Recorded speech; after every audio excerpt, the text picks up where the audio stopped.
Goldie Hawn, the woman whose laughter carried an entire generation. The woman who made the world believe in joy, light, and Hollywood magic. But now, at 79, she breaks her silence, revealing the 6 actors she quietly despised. For decades, they called her Sweetheart, America's angel. Behind her back, some whispered she was greedy, fake, overrated. Goldie never forgot. She swore she would never work with them again. And when you hear who they are, you'll understand exactly how much pain hid behind that perfect smile. 1. It wasn't supposed to happen the way it did. Goldie Hawn walked into that late 1980s table read, hoping for magic, the kind of lighthearted Hollywood chemistry that had defined so much of her career. She had the script in her hands. The room was warm with anticipation. And for a moment she believed she might be stepping into another classic. But then Bill Murray walked in and everything shifted. He was late, an entire hour, making an entrance like chaos wearing human skin. Loud, disheveled, unapologetic. He didn't even greet anyone. He just tossed his half-empty coffee cup onto the stack of script pages and muttered, "Now we can start," as if the world had been waiting for him. Goldie felt it instantly. That tight pull in the chest that whispers that something bad is about to unfold. And she was right, because the moment the reading began, she put her heart into her lines, giving that warmth and rhythm only she knew how to bring. But Murray didn't let the scene breathe. He cut her off halfway, smirking like a schoolyard bully who finally found someone soft enough to poke at. "Why don't you try acting like you've done drama before?" he said loudly enough for every man in the room to hear. Their laughter rang out like a bell. Goldie didn't join them. She sat there, the script suddenly heavier in her hands, the room suddenly colder. She didn't yell. She didn't argue. She simply closed the script, stood up, and walked out. And in that quiet walk, with her dignity held higher than anyone else's ego, she said everything that needed saying. The next morning, her team informed the producers she was out. No public explanation, no dramatic interview. She just erased herself from the project entirely, as if cutting a toxic thread out of the fabric of her life. He thinks unpredictability is genius, she later told a friend in a moment of rare vulnerability. I think it's exhausting. And maybe that was the moment she changed. Maybe that was the day she finally understood that preserving your peace is sometimes worth more than any film, any paycheck, any applause. She avoided volatile personalities after that. She stopped signing on to male-led comedies where egos ran wild. She learned to pick scripts that came with respect, not tension. When someone asked years later if she would ever consider working with Murray again, she didn't blink, she didn't smile, and she didn't soften the truth. She simply said, "No interest." A simple answer, but behind it lived a whole world of hurt, disappointment, and a line she promised herself she would never let anyone cross again. 2. It began with something so simple you'd almost wonder why it mattered at all. A single word, softly spoken, politely delivered. No. But that one word was enough to turn Warren Beatty, one of Hollywood's most powerful men at the time, into something else entirely. Goldie Hawn had seen flirtation before. She had seen charm used like currency in Hollywood's golden age.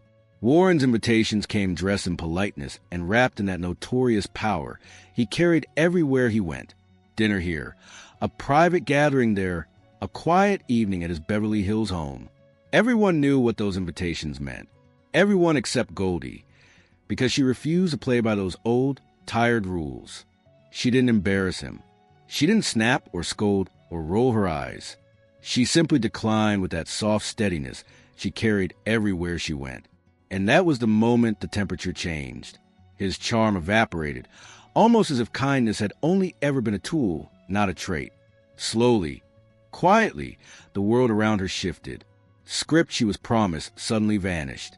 Directors who had been enthusiastic just weeks before grew strangely distant. Meetings evaporated. One producer, a man who respected her too much to stay silent, pulled her aside and whispered a warning no actress should ever have to hear. "Warren says you're difficult, not serious material." She felt the words settle in her stomach like stones. Difficult, not serious. As if a woman protecting her boundaries was a professional flaw. Years later, she explained it in 6 quiet words that carried the weight of an entire decade. He doesn't handle rejection. He punishes it. And that was the truth of it. Not a dramatic feud. Not a shouting match. Not some Hollywood scandal splashed across newspapers. Just the quiet cruelty of a powerful man nudging doors shut because a woman dared to say no. Goldie never confronted him, never fed the fire. She let time do what it always does.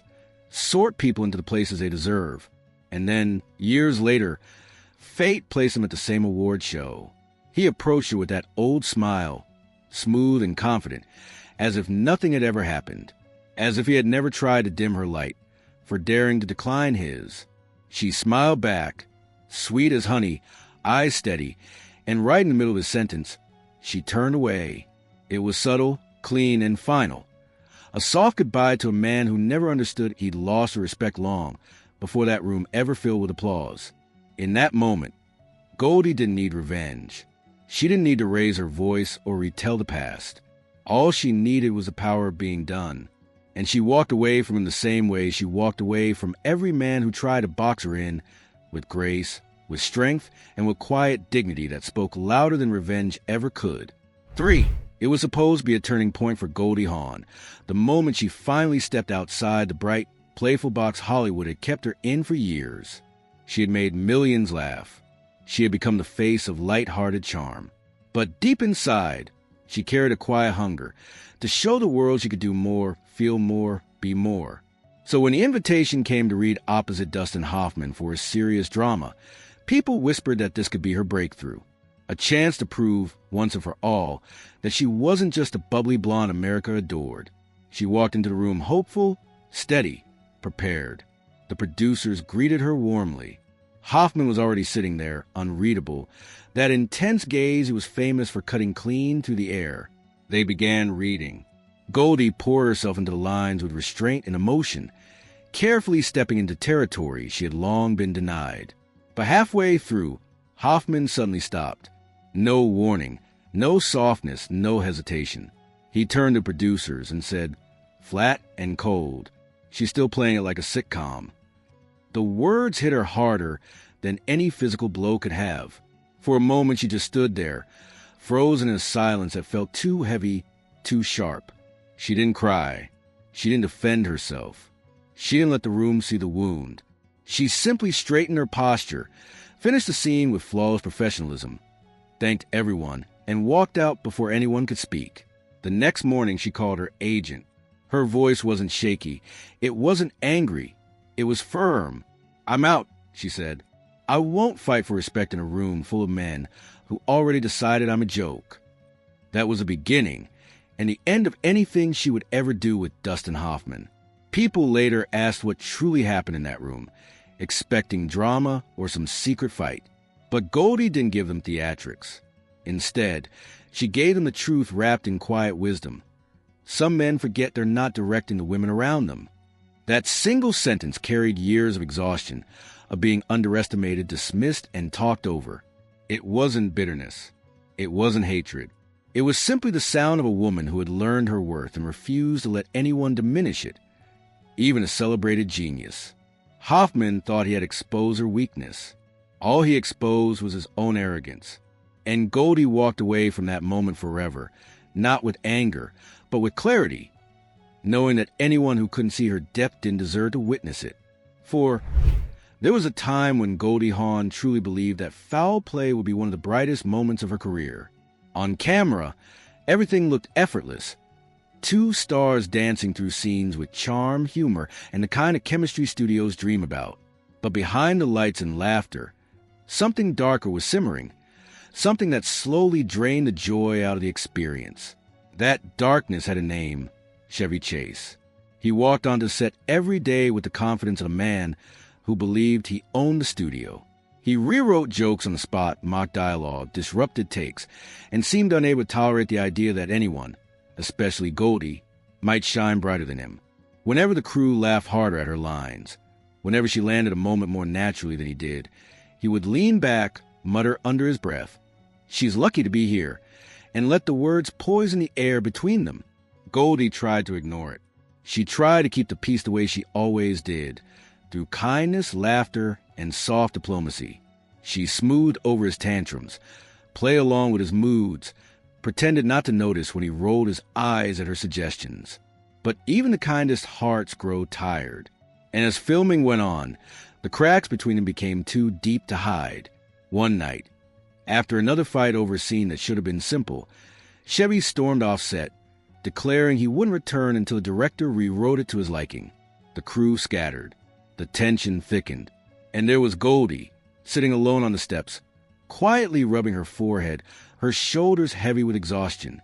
To her stylist beside her, she whispered with a small, bitter exhale, "He's not funny when the cameras stop. He's just mean." By the end of filming, whatever friendship they once had was gone.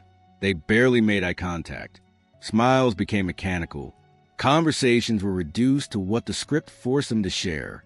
And when the movie turned into a hit, the studio practically begged for a sequel. Millions of dollars, guaranteed success, every reason in the world to say yes. But Goldie didn't pause. She didn't ask for time to think. She told her agent 2 words that carried all the weight in her chest. Not interested. It wasn't a dramatic declaration. It wasn't revenge. It was simply a woman choosing her peace over profit, choosing her dignity over discomfort, choosing herself. Chevy Chase would go on to tell stories, give interviews, make excuses. But Goldie never said a word against him publicly. She didn't have to. Her silence was a final chapter of a partnership that looked golden on screen, but was anything but behind the scenes. 5. Goldie Hawn had spent a lifetime learning how to smile through discomfort, how to turn awkward moments into grace, how to stand in a room full of egos without ever letting hers speak too loudly. But nothing prepared her for the night Penn reduced her entire career to a punchline, and he did it in front of an entire ballroom. It was 2014 at a Malibu charity gala, the kind of elegant evening where chandeliers glow softly and Hollywood's elite pretend to be gentle versions of themselves. Goldie had been invited to give a short, heartfelt speech about mental health, something she cared about deeply, something she had battled privately long before the world ever knew.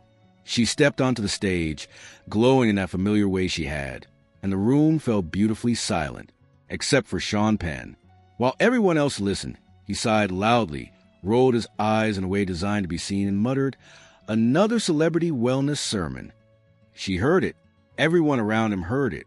But she kept speaking, steady and warm, determined not to let one man's cynicism cheapen the message she came to deliver.